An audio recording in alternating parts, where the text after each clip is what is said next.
Hey guys, it's your freaking favorite medical channel, Medicosis Perfectionalis, where medicine makes perfect sense. Let's continue our anesthesiology playlist. This is video number 6. In video number 1, we had a brief history of anesthesiology. Video number 2, we talked about the basics. Video number 3, general anesthetics, because we have intravenous and we have inhaled. Video number 4, pharmacokinetics. Video number 5, pharmacodynamics. And today, it's time to get serious and take care of the airway. An anesthesiologist who cannot manage the airway is like a mechanic who cannot change oil. Let's start by answering the question of the previous video. When adding opiates and benzodiazepines together to the same patient, you get what? You get synergistic effect, additive effect, or antagonistic effect. The answer is synergistic effect. But, hey Medicosis, benzodiazepines and opiates are not acting on the same receptor. Who cares? Synergy doesn't have to be on the same receptor. Synergy has to be the same effect, the same end result. 1 + 1 = 3, which is a mathematical insanity, but a pharmacological reality. Anesthesia care phases. We have the preoperative phase, the intraoperative phase, and the postoperative phase. Preoperative, you evaluate, you choose, you pre-medicate. How should I evaluate them? Take a good history and physical exam. What kind of physical exam? Look at the teeth, look at the mouth. Look at the length of their upper incisors. Ask them to open their jaw, close their jaw, and notice the movement of the maxillary and mandibular incisors when making a bite. Ask them to protrude their mandible forwards. Look at the distance between the incisors, aka the interincisors distance. Look at the palate, look at the uvula, the thickness of their neck, the length of their neck, etc. It's very important to ask them about a cervical spine injury, especially atlantoaxial subluxation. Be careful in cases of rheumatoid arthritis, because if you're a doofus and you hyperextend their neck,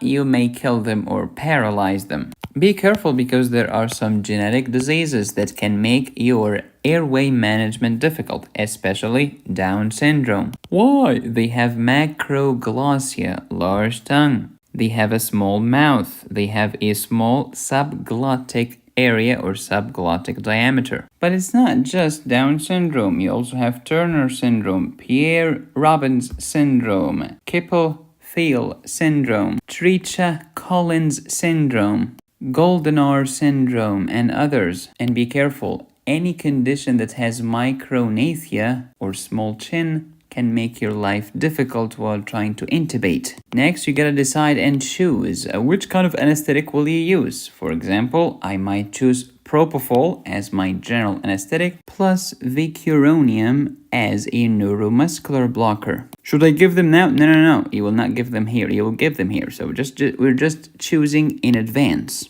It's called being prepared, baby. And then you pre-medicate. And your choices can include the benzodiazepines, the opioids, antihistamines, alpha-2 agonists, anticholinergics, etc. Intraoperatively, you monitor, you access, you plan. Monitor what? Physiological monitoring, the vital signs, all of them. Your EKG, oxygen saturation, this is just the minimum. Maintain a robust vascular access and then plan. Are you doing general anesthesia or regional anesthesia? Of course, it depends on the freaking surgery. And it also depends on the patient. Let's say we'll do general today. Induction, maintenance, emergence, IME. You do not just give the medication and run away. That's just the induction. Then you gotta maintain them during the surgery and make sure they wake up after the freaking surgery. After that, you control, you monitor, you dispose. Control the pain, special monitoring, and then dispose, which means send the patient. Send them where? You can send them home if it's a minor surgery and everything is hunky-dory. But if it's a severe thing, you can send them to the ICU. Or if they need follow-up, send them to the post-anesthetic care unit or PACU.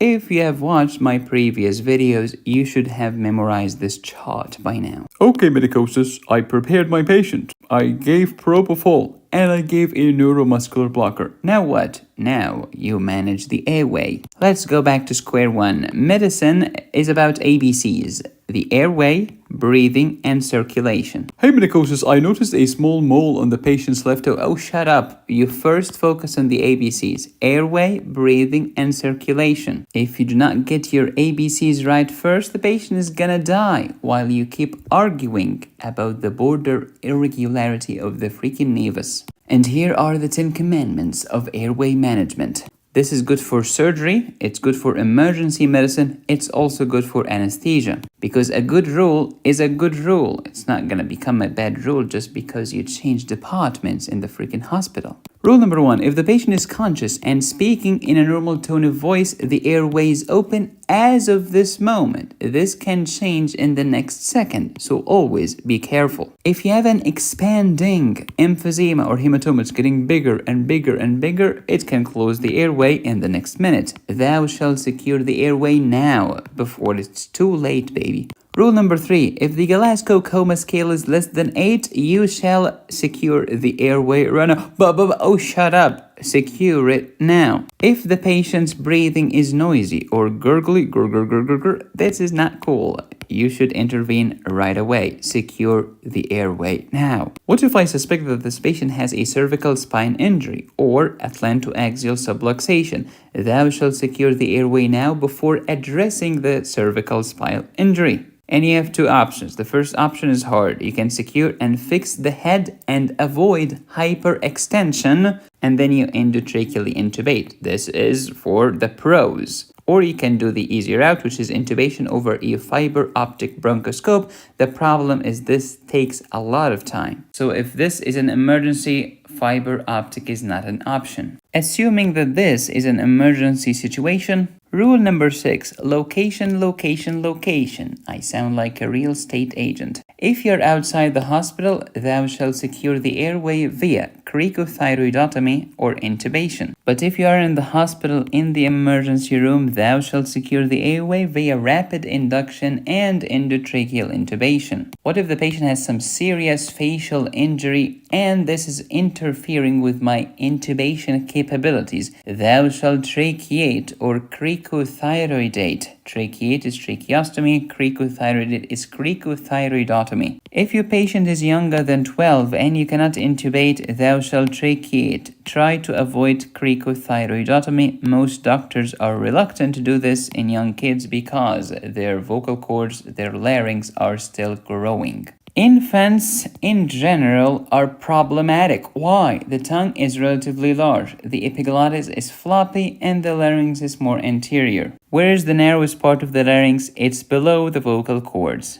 Number 10. Pregnant women in general are difficult to intubate. Why? Gravid uterus is pushing the diaphragm upwards, decreasing the FRC. What the flip is the FRC? Functional residual capacity. Go to my pulmonology playlist because I have video about spirometry and the pulmonary function tests. The gravid uterus is pressing on the stomach, increasing the risk of aspiration. Oh, what's aspiration? Aspiration is something that was not intended to go to the trachea, going into the trachea. Something could be from the mouth, it could be from the esophagus, from the stomach. When this happens to you while you're awake, happens, let's say you are laughing while eating.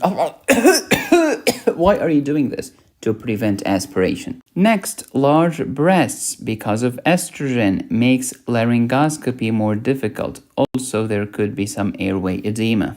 If you want to add commandment number 11, obesity is a risk factor. Obesity makes it difficult to intubate. So if the patient is morbidly obese, think of plan B before thinking of plan A. Airway technique, here's the deal. First, you go with mask ventilation. If you can maintain the patient mask ventilation, this is every anesthesiologist's dream come true. But unfortunately, it's sometimes not enough. Then you go to the next step. Next step is the tube. Of course, you have seen it before. The endotracheal tube. You introduce the tube through the mouth. It's called orotracheal, or through the nose called nasotracheal, and ends up in the trachea. And this is how you make the patient breathe artificially during the freaking surgery. Can I use a laryngoscope? You can use it. Can you use a stylet? Yup, if you need it. What if this is hard? This is a difficult patient, difficult to intubate. Now it's time to shift to other techniques. So we go from this to this to this. Try the fiber optic bronchoscope or the fiber optic endotracheal intubation. Okay, you can do it orally or nasally. And here is the unique thing about fiber optic. You can do it even when the patient is awake. And this luxury is not available for endotracheal intubation. The problem with fiber optic is that it takes a lot of time. And if you remember physics, fiber optic tubes depend on the character of light known as full reflection. This is how you get fast speed internet. If it's difficult to intubate the patient, you have other options such as retrograde tracheal intubation or blind nasotracheal intubation. Then you have supraglottic airway devices such as the famous LMA. Also, you have the ETC and others. And then, if the bleep hits the fan and I cannot get the tube from above, I get a pierce through the patient's skin. And this is cricothyroidotomy or tracheal jet ventilation. Which one is better? Most of the time, it's the cricothyroidotomy. Okay, medicosis, I'm trying to maintain an airway. What could possibly go wrong? Lots of stuff. Aspiration can happen, dental trauma, you can damage the patient's teeth, airway trauma, anoxic brain injury. No oxygen to the brain because the patient is now paralyzed. Yep, because you gave general anesthetic and a neuromuscular blocker. If you can't manage the airway right now and the brain is not getting oxygen, you are in big trouble. Cardiopulmonary arrest can happen, and if all of this fails, you will have to go through the trachea and pierce the skin of the patient, soft tissue, and then the trachea, so that's not fun. So I've told you about the genetic diseases that make your life difficult, such as Down syndrome, Turner syndrome, etc. Also, you have other diseases. Epiglottitis, we have talked about it before in my pulmonology playlist. Croup, Ludwig angina, traumatic foreign body, obesity, goiter, or any mass, by the way. Cervical spine injury, such as atlantoaxial subluxation, which happens in rheumatoid arthritis, among others. Fractured base of the skull or basilar skull fracture, angioedema, laryngeal edema, hematoma, tumors, masses, systemic sclerosis, etc. Hey medicosis, is there a way to try to guess and predict if this patient is gonna be easy to intubate or difficult to intubate? Sure, we have two systems of classification. The first system is called Malampati classification. What are we looking for? We're looking here, look at this. This is the oropharynx. You're looking at the oropharyngeal opening. In class 1, it is wide open, baby, like when the anesthesiologist sees Malampati class 1, the anesthesiologist is gonna leave the patient, go to another room, and literally start dancing. Yay, I got class 1! Then class 2, it's getting narrower, class 3 even narrower, class 4 you can't even see it. That's not good. Next system of classification is the Kolmik-Lehane classification. What are we looking at? Are we looking at the oropharyngeal opening? No, shut up. This is not the patient's mouth. This is the patient's vocal cords. And this is the vocal cord aperture. You're looking through the larynx and into the trachea. In grade 1, oh, look at this. Everything is wide open. When the anesthesiologist sees this, oh my goodness, he's getting aroused. Then grade 2, it's getting narrower and narrower, and you can't even see the opening. If this happens, the anesthesiologist goes to another room, starts weeping, crying, sprinkling some dust particles on his head, tearing apart his white coat, sitting Shiva, and asking existential questions like, what is the purpose of life anyway? One patient, 3 axes. So here are the 3 axes. Oral axis looking in the mouth. Okay, it's going this way. Pharyngeal axis is looking at the pharynx. There is nasopharynx, there is oropharynx, there is laryngopharynx. And last, there is the laryngeal axis. Your job is to align them like a freaking mechanic. John F. Kennedy once said, "Ask not what your country can do for you. Ask what you can do for your country." Beautiful. Medicosis says, don't assume that the main cause of the adverse outcome is your inability to place the endotracheal tube. That's not the main problem. The main problem is failure to oxygenate, failure to ventilate, and failure to prevent aspiration. This is the big deal. Is there a difference between oxygenation and ventilation? Abso-freaking-lutely. Ventilation happens first, then oxygenation is next. Ventilation is to get the air into the alveoli. And when the oxygen is in the alveoli, we call it P, big A, O2. Then after this, diffusion is going to happen and the oxygen is going to leave the alveoli and go to the blood. And when it goes to the blood, first, it is freely floating in the blood and we call this P, small a, O2. Then it jumps on the hemoglobin and this is SaO2 and then the hemoglobin is going to give the oxygen to the tissue and that's oxygenation. Of course, we have minute ventilation and alveolar ventilation, and please watch my pulmonology playlist to learn more. The pulse oximetry can help you assess oxygenation, but not the ventilation. Let's talk about mask ventilation. The mask should fit over the nasal bridge. The upper lip of the mask should be aligned with the patient's pupils. The lower lip should be seated between the chin and the lips. The sides of the mask should be seated lateral to the nasolabial folds. Of course, it helps if the patient has lupus. Oh, that's a terrible joke. I'm sorry. Then it's time to do a little jaw thrust. What the flip is that? With your fingers, lift the patient's lower jaw. And that's why during physical exam, we ask the patient to protrude the mandible voluntarily because we're gonna need it in the jaw thrust. Please be careful, do not press on the submandibular soft tissue, aka the hypopharynx. This can lead to airway obstruction. And this mask is connected to reservoir bag that you just keep pumping air into the patient. What are the predictors of a poor face mask ventilation? Old age, obesity, snoring,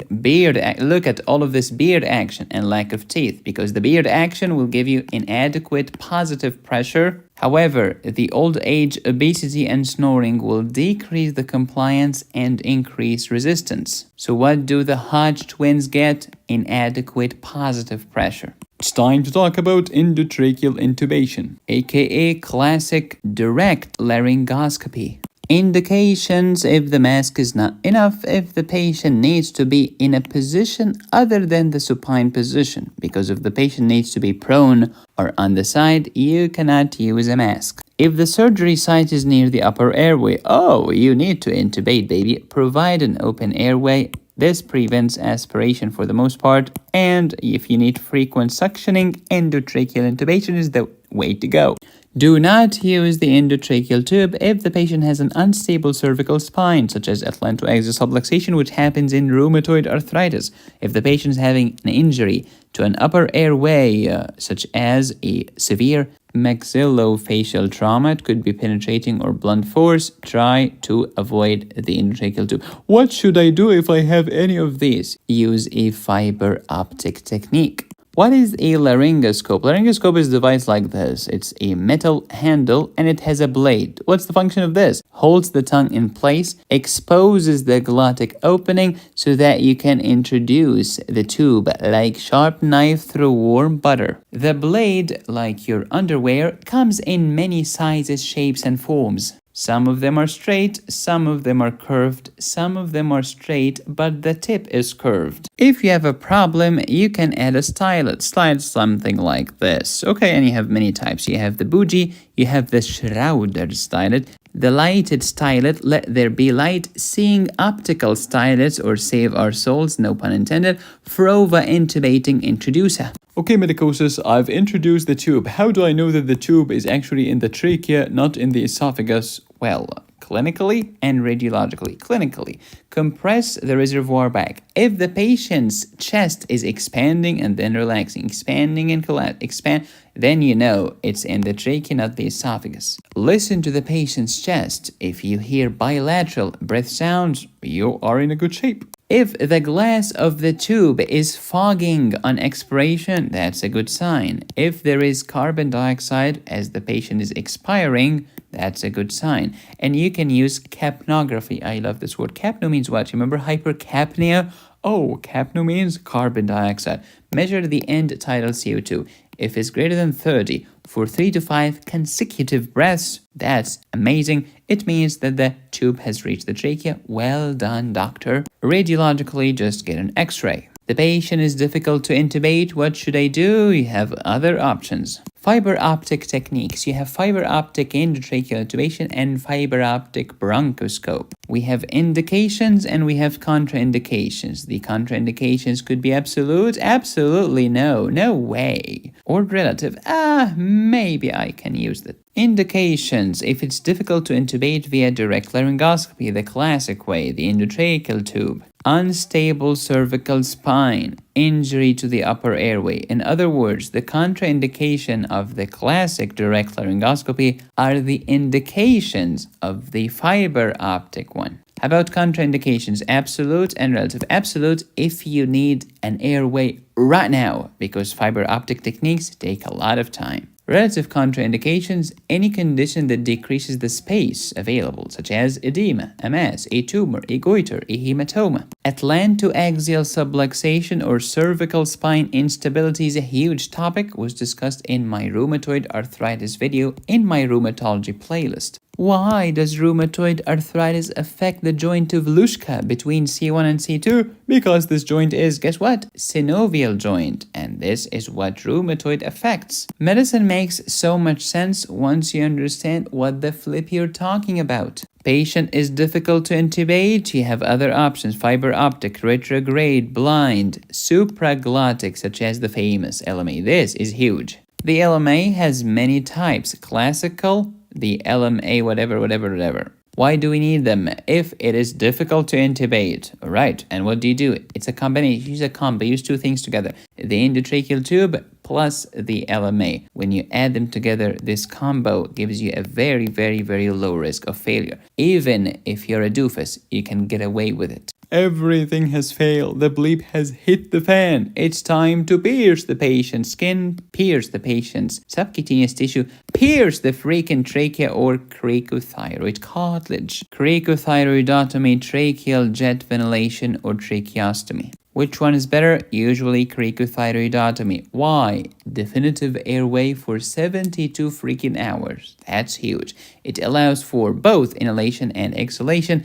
It does not depend on the patient's native airway, unlike the tracheal jet ventilation. Of course, you only use the transtracheal techniques if it's a freaking emergency, if you could not secure the airway otherwise. Now the surgery is over. Congratulations, time to get the tube out. When should I do it? When the patient is deeply anesthetized or when the patient is fully awake. Never do it in between. Never do it when the patient is kind of sort of ish, lightly, and that's horrible. That's like dancing on the stairs. Either go up or go down. Don't dance in the middle. How do I know that the patient is dancing in the middle? The patient is not upstairs and not downstairs. How do you know it? The patient is coughing. The patient can hold his breath.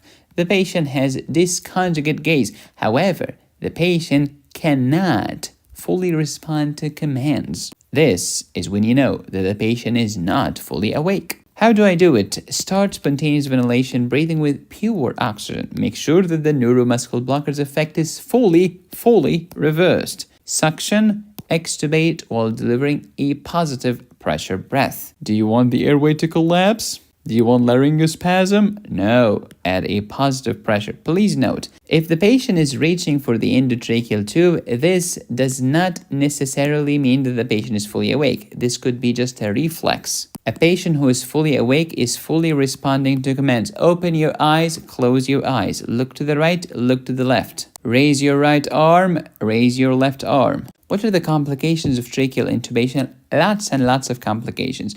During intubation, while the trachea is in place, or after extubation. During intubation, oral trauma, dental trauma, aspiration, hypertension, tachycardia, myocardial infarction, while the trachea is in the place. Esophagus, oh, I hit the esophagus. Oops, I am in the endobronchial tree. Wow. Tracheal tube obstruction, tracheal tube cuff leak, pulmonary barotrauma, pressure trauma, nasogastric distension, accidental disconnection between the tube and the breathing circuit. That's not fun. This is like cutting the cord. Accidental extubation like an absolute doofus. After tracheal extubation, the patient can aspire. You can get pharyngitis, laryngitis, laryngospasm, laryngeal ulceration, laryngeal edema, tracheitis, tracheal stenosis, vocal cord dysfunction, dislocation of the arytenoid cartilage. Remember that vocal cord dysfunction will give you this shape on flow volume loops. Watch my pulmonology playlist, please. Complications of extubation in infants and children. Some infants during extubation can suffer from croup or striders. The tube was too big for them. Pressure on the tracheal mucosa, and when you press on the veins, they get distended proximally and you get edema. Edema is pressing on my airways, decreasing the radius. When you decrease the radius, you increase the resistance, but it's to the fourth power. How do I treat this disaster? If it's mild, humidified oxygen and observe at the PACU. But if it's severe, aerosolized racemic epinephrine, please watch the previous video to know why we call it racemic, and observe the patient in the freaking ICU. This is serious stuff. The patient's not improving yet. Unfortunately, we gotta re-intubate in the operating room. And this time, please learn from your mistake and use a smaller endotracheal tube, you absolute doofus. To learn the difference between croup and epiglottitis, watch my pulmonology playlist. Pause and review. If you want an algorithm for difficult airway management, check out this website. Question of the day. Should I pre-medicate the patient just to prevent aspiration? Yes or no? If you like this video, you will adore my antibiotics course, available at medicosisperfectionalis.com. I also have a chemotherapy course, no pun intended. Thank you for watching. Please subscribe, hit the bell, and click on the join button. You can support me here or here. Go to my website to download my courses. Thank you for watching. As always, be safe, stay happy, study hard. This is Medicosis Perfectionalis, where medicine makes perfect sense.